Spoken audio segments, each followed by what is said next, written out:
Today, I get to review the LaMetric clock. In my opinion, the... Hey, didn't you say you were going to do that like 2 months ago? Whatever. The world's smartest clock. Here you go. Okay, so here it is, the LaMetric time clock. On the top, you've got a left, a right, and a circle button. The circle button is basically just like a function key. It does different things for different apps. In this case, it does an alarm clock button. Oh yeah. On the right side, if you're looking at the clock, you have a power button. On the left side, you have a volume up and down key. This clock also has some junk in its trunk, and that would be a USB charging port. In this case, I don't have the one with a battery, so you need to be plugged in at all times. It also has a headphone jack because it functions as a Bluetooth speaker as well. I'll show you more on that later. So overall, the build quality of this thing is really good. It's got kind of a soft, rubberized texture feel to it. The screen is very bright. It also has an auto dimming feature, which is what you see above the 4 there. Overall, it's really good. It's solid. It's very lightweight. It looks great in sunlight and just sitting there.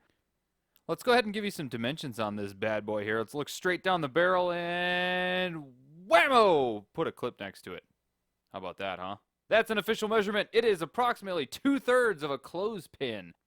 Or if you're not so big on clothespin measurements, whammo! It's about 2 inches tall. Now, I'll bet you're thinking to yourself, but how long is it, Scott? Whammo! We got that covered as well. And if the suspense hasn't killed you, it's about 8 inches long. How wide, you say? Whammo! We got that covered too, don't worry about it. It's about 1.25 inches, so not too big of a clock. I mean, it's a good size. I don't know what it'd be very comparable to. If you have big hands, it's about as long as a big hand, or a fat thumb wide, and, yeah, I don't know. Let's just skip the hand measurements and go right to what matters. Let's take a look at the app.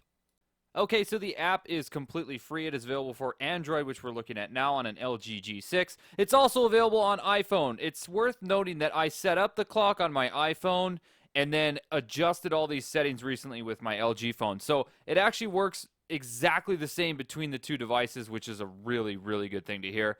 It also connects to the clock through Wi-Fi. So it does not use Bluetooth or anything like that. It does have a Bluetooth connection built into it, but when you make your adjustments, you can really make them from, I guess, anywhere in the house as long as you're on the same Wi-Fi. And through the magical power of editing, I will update my clock instantly. Okay, so it's worth noting that as soon as the clock boots up, it goes to a default 4 o'clock time, and then there you go. There's my time. I am in Pacific in the US of A.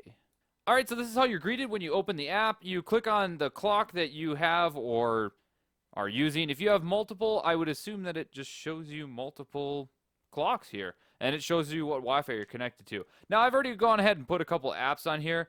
I did want to note that Why Not Zoidberg is an amazing app, but I have absolutely no idea what it does. It just makes a little dancing Zoidberg every once in a while. It makes a noise. So I think that's its entire purpose, and I'm not so that upset about it, really. I have some Chuck Norris facts on here. I've got a message board where you can create custom messages. I can go ahead and type something like, oh my god, it's Scotto. And then basically it just displays whatever you type. So you hit OK, and it does, oh my god, it's Scotto. There is 2 types of text on here. I've chosen the typewriter, which is kind of like the where it looks like that. Or you can just do a side-scrolling. But I think the typewriter looks nice, so that's the way I have it set up. There's also a really nice weather app where you can get precipitation, wind speed, all sorts of cool stuff. I'll go ahead and show you some options of that app right here. Let's go ahead and scroll down here and turn on humidity, turn off precipitation, because I live in Southern California and it never rains, and also visibility, and see what those look like. I've also got a Twitter app on here. You can do mentions or tweets, followers, different things like that. And you can configure it all here. There's also sound effects for all these apps. So, you know, every 10 minutes I can have it make a noise to give me a Chuck Norris fact. Or I can have it do a cha-ching noise every time I get a YouTube follower, something cool like that. And that's all configurable through here. The speakers actually has a pretty good sound, and it's noticeably loud. Like if you had it on your desk, even a busy office, you would definitely hear it. And here's some different options of the notification sound. You can do cat, dog, stuff like that. And here's what it sounds like.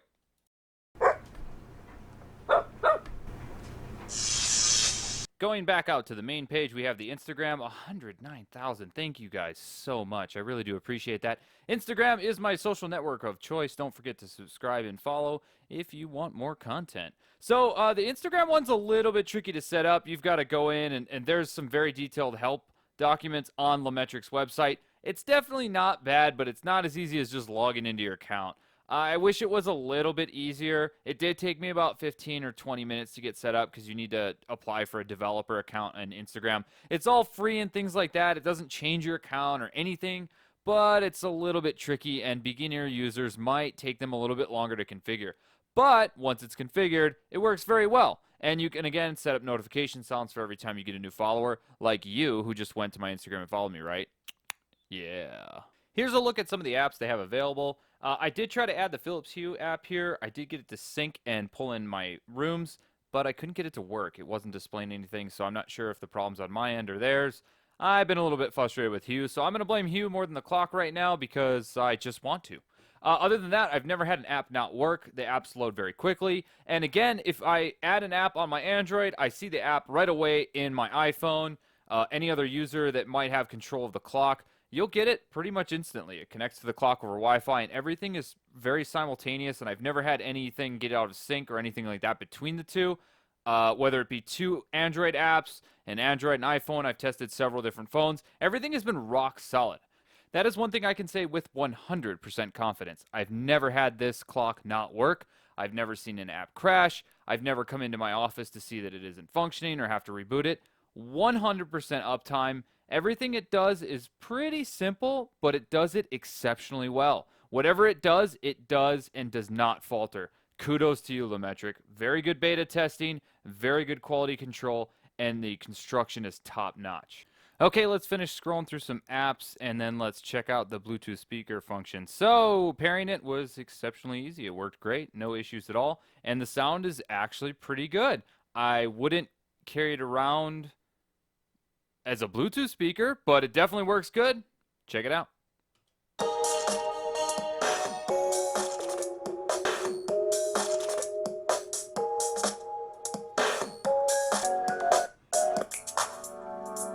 It's worth noting that every time you change the track or the music changes, anything like that, it'll display all the metadata, which is actually really cool. And then it goes to this default setting, which is just kind of like a cool little EQ. Again, works really great. Sound isn't terrible. Obviously, the lows are a bit lacking. I wouldn't carry it as a Bluetooth speaker by any chance, but again, not a bad option. It also has a headphone out port, so you can use it to power your speakers or something else in your office if you want. Now the $199 question, should you buy one? Oh, this is tricky for me. Does it work well? Yes. Is it built well? Yes. Have I had any problems with it? No. This is a very specific product, though. If you like cool gadgets, buy it. If you have a lot of home automation like I do, buy it. If you do YouTube, buy it. If you do anything on social where you want to track your stats and see in real time and have something just really fun on your desk at work or something like that, buy it. There's no reason not to buy this clock, but there's really no reason to buy this clock. I know that's kind of an oxymoron, but you need to realize that it's a luxury item. At $199, it's not cheap, but you are getting a product that works exceptionally well and has no defects. I've only got the single unit, and I must mention that LaMetric did not send me this unit. I purchased this with my own money, so this is an unofficial review from yours truly. It works great. I gotta say, if you want something cool, just go ahead and buy it. I give it a 2 thumbs up. Thanks for watching, everybody. Goodbye.